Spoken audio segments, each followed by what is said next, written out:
Good morning mga kumarites, naggrocery nga po kami kahapon ni Tyler at dahil marami na naman nga po tayong benta, panigurado ay kailangan na naman natin maggrocery kinabukasan. Kaya kahit maliit nga lang po itong ating tindahan, medyo marami nga rin po tayong nagiging customer. Kaya importante talaga na kumpleto nga po yung ating munting tindahan. Syempre kung ano nga po yung mga hinahanap nila ay kailangan nating bilhin iyan. Ito nga po yung sign na kahit papaano ay lumalago ang iyong tindahan at kumikita. Hindi nababawasan imbis na dadagdagan nga po ito. Bili nga rin po ako ng mansanilya at saka ipikasint at tag-2 piraso nga lang po iyon. At saka itong kape nga po na may kasama ng baso. Yung mansanilya nga po kasi at ipikasint ay meron nga pong naghahanap sa akin. Noong umaga naman nga po ay si Jowa bago pumasok pinabili ko na nga muna ng 2 tray ng itlog. Pero tingnan nyo naman bago ko nga po ito isalin ay bawas na nga po dahil marami nga pong naghahanap pagka umaga. Kaya hanggat maaari sana ay hindi ako magpapaubos ng itlog. Kaya lang ay hindi rin talaga naiiwasan na naubusan nga po kami ng itlog. Mahal na talaga nito kumarites at paliit pa nga ng paliit yung size. Kung nga po nilalagay yung itlog dahil pag sa tray nga po ay delikado paano pag naupuan siguradong basag nga po lahat. Dahil alam nyo naman na napakaliit nga lang po ng space nitong aking tindahan dito sa loob ng bahay namin. Nagabihan nga kumarites ay meron nga pong bumili sa akin ng isang case ng RH. At dahil isang case nga po ito kaya naman 120 nga lang muna yung aking benta. Pero kung ilang piraso nga lang po yung bibilhin ay 125 na talaga yung aking benta. Ano ba naman ang isang case nga po ay 600 plus na nga ang iyong puhunan. Yan nga po yung mga napamili ko ay nakakalat pa nga po sa baba. Marami nga po tayong naging benta ngayon kaya sabi ko nga ay mag-grocery nga po ako kinabukasan uli. Kailangan ko na naman nga po mamili ng mga pang-refill sa ref. Doon nga po sa mga nakapanood sa akin simula dati pa na nagbablog nga po ako last year ay wala talagang halos laman itong aking tindahan. Makikita mo talaga simula sa labas hanggang sa loob ng bahay namin. Kailangan talaga iwasan natin ang sobrang pagkuha nga po dito sa ating munting tindahan. At dapat dagdagan natin ng dagdagan yung ating puhunan hanggang sa makumpleto natin yung mga kailangan nating bilhin. Iwasan nga rin po natin ang sobrang pagpapautang ng ating mga paninda. Dahil kawawa yung mister natin na panay ang trabaho para magkaroon tayo ng puhunan, pinapautang lang natin. Tapos sasabihin mo na nahihiya ka ngang maningil. Abay itong pinamili nga natin sa grocery ay hindi nga natin itong pwedeng utangin. Kailangan din talaga natin isipin yung mga pagod nila para magkaroon nga tayo ng pera para pampuhunan. Para pag nakita nga po nila na umuunlad itong ating munting tindahan ay magiging masaya nga rin po sila para sa atin. Namang ibang magtutulungan kumarites kung hindi kayong magpamilya. Hindi pwedeng iaasa natin sa ibang tao dahil kayo nga lang po yung makakadiskarte niyan. Hindi pa ubos yung swak na binili ko nung nakaraan kaso may nakita na naman nga po akong may free kaya kumuha ako ng isa. Pati na nga rin po itong greatest white ay kumuha na ulit ako.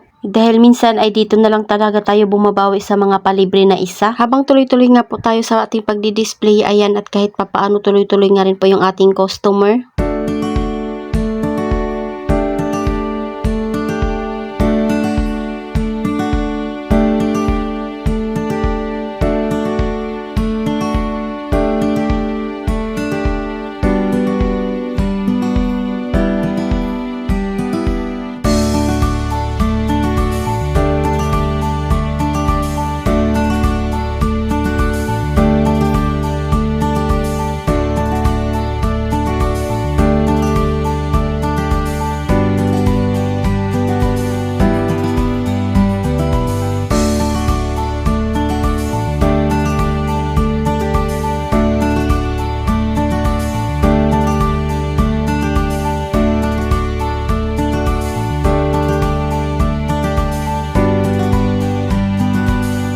Customer nga ay bumili ng alak kumarites pero wala kaming tube ice kaya sabi niya babalikan niya na lang daw. Tanong na nga rin po siya kung meron nga kaming chichirya, tinuro ko nga po yung aming pintuan. Ang sabi niya nga po ay babalikan niya na lang. Pero syempre hindi ko nga iniisip na dito pa rin siya bibili ng chichirya dahil sa labasan nga po siya bumili ng tube ice. At mas marami nga pong tindahan doon na malalaki at maraming paninda. Pero ayan at nakakatuwang nga po ay dito pa rin siya bumili ng chichirya. Syempre wag nating kalimutan ang magic word na thank you pag bumili nga po sila sa atin. Tuto nga rin po tayong pahalagaan yung mga customer lalo na nga po pag hindi natin mga kakilala. Dahil minsan ay sila nga po yung babalik-balik sa'yo para bumili ng mga paninda. Wala pa yung mga customer na hindi mo nga maringgan ng mga reklamo. At dahil may sukli pa nga po siyang 13 pesos kaya sabi niya nga ay itong happy peanut na lang. At na piraso nga 5 piso nga po ang benta ko nito. Pag isa lang naman yung bibilhin mo ay 2 nga po yung benta ko. Nga po yung mga nirefill ko na mga sesto kaya sabi ko nga ay kailangan ko na naman mag-grocery.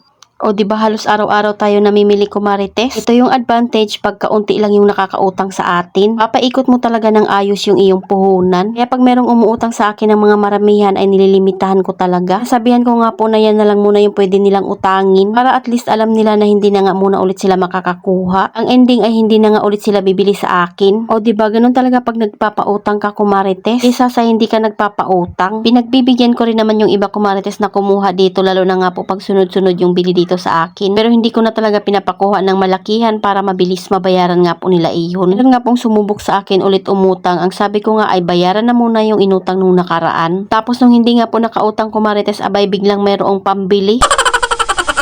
Alam ko yung iniisip ng iba ay sasabihin nila nagbago ka na dahil naniningil ka na. Nagbago ka na dahil limit na lang yung pinapautang mo. Kasi kung hindi natin babaguhin yung sarili natin sa pagpapatakbo ng tindahan ay walang mangyayari.